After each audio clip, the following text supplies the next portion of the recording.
We begin tonight with a new idea to combat two problems facing our province. The carbon offset aggregate co-op is branching into a new line of business. First, it started a program to cut diesel emissions in heavy equipment. Now it is getting into the tree planting business. This spruce tree may be small, but it represents a big venture by the Carbon Offset Aggregation Cooperative and the province as a whole. The government's been trying to figure out a way to allow for private sector investment into the forests of BC on Crown land, and that's what this is about. So these trees will be over and above what would have to be planted by mills or other entities that were cutting them down, whether it was for biomass or lumber or whatever. It's a complicated arrangement between the co-op and the province. Essentially, the co-op would plant trees on Crown land not already subject to a harvesting license. We've been at this as, within BC and in growing trees and regenerating forests for a long, long time.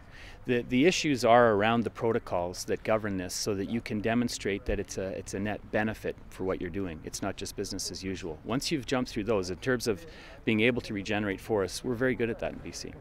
That would include lands either devastated by forest fire or, more importantly, ravaged by the mountain pine beetle epidemic. By and large, everything that's harvested is adequately regenerated. The issue that we have in BC, which is why this carbon offset program is so important, is the mountain pine beetle areas. Because there are a lot of areas there that will regenerate, but there are equally large amount of areas that won't, and we need to be able to get in there and do a variety of treatments, including planting, in order to regenerate them. The business case would mean a client would approach the co-op to plant trees to earn carbon credits, while at the same time finance reforestation efforts on Crown lands. They would say they are willing to invest X amount of dollars. We would look if they had a particular area they wanted to plant, because there's a lot of variables, and say, okay, for that kind of money we can plant you X number of trees, you'd get this much carbon credit for it, which they can sell, or they can turn around and reinvest by putting it back into planting more trees. And so it becomes an exponential kind of a growth cycle.